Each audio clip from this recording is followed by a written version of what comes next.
kali ini kakak ingin bercerita mengenai salah satu kisah Nabi. Nah, kisah Nabi. Adik-adik tahu kan? Sebentar lagi kita akan Idul Adha atau harinya berkurban. Nah, jadi kakak akan menceritakan tentang salah satu Nabi yang menceritakan tentang kenapa kita harus berkurban, asal usul dari kenapa kita harus berkurban pada Idul Adha. Nah, pada kesempatan ini kakak ingin menceritakan tentang salah satu nabi yang bernama Nabi Ismail. Ada yang tahu Nabi Ismail kan? Ada. Ya, Nabi Ismail. Nah, jadi Ismail itu merupakan anak dari siapa? Ada yang tahu nggak anak dari Nabi siapa?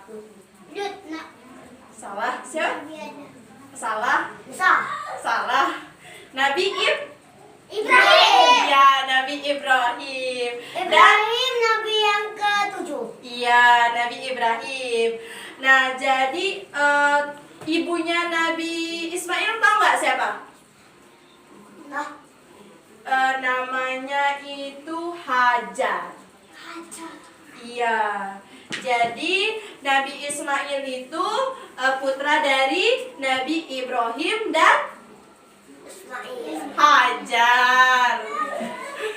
Nah, bukan Ismail. Ismail putra dari Nabi Ibrahim dan ibunya Hajar. Ya, Hajar. Nah, jadi Nabi Ibrahim dan istrinya yang Hajar ini tadi sudah menikah lama sekali. Dia menikahnya sudah bertahun-tahun. Nah, pada saat Hajar ini sudah tua, Sayyidina Hajar ini sudah tua. Mereka belum dikaruniai anak saat itu. Nah, jadi umur Hajar ini sudah tua, tiba-tiba atas izin Allah Hajar pun hamil pada saat itu dan melahirkan seorang putra bernama Ismail. Nah, jadi Ismail ini merupakan putra yang soleh, yang berbakti kepada kedua orang tuanya. Iya, kepada kedua orang tuanya. Nah, pada saat itu, kenapa sih Ismail dibilang berbakti kepada orang tuanya? Pada zaman dahulu, Nabi Ismail ini dia membantu ibunya mengembala domba pada saat itu yang jumlahnya sangat banyak, dan itu Nabi Ismail yang bantu ibunya karena Nabi Ismail adalah orang yang sangat menuruti apa perkataan dari orang tuanya. Dia sering membantu kedua orang tuanya.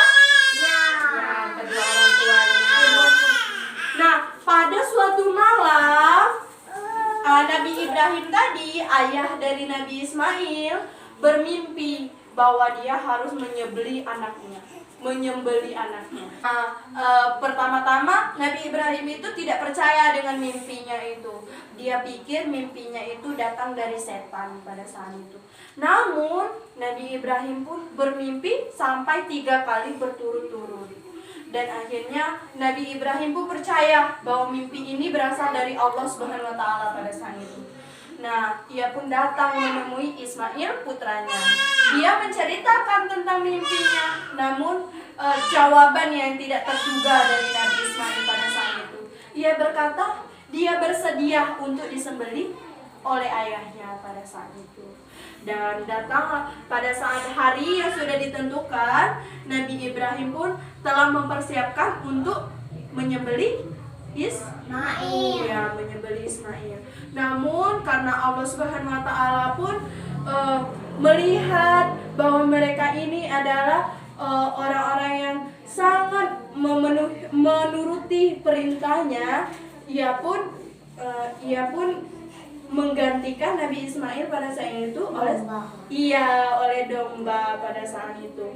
Nah, itulah akhir dari cerita Nabi Ismail. Jadi kita sebagai anak, kita harus berbakti kepada orang Tua. iya, kepada orang tua kita.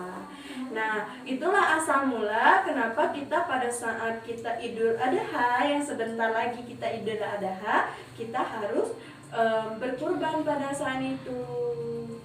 Jadi semoga bermanfaat cerita dari kakak. Semoga dapat diambil hikmahnya oleh adik-adik. Semoga adik-adik di sini termasuk anak yang soleh dan soleha. Amin ya robbal Alamin. ya.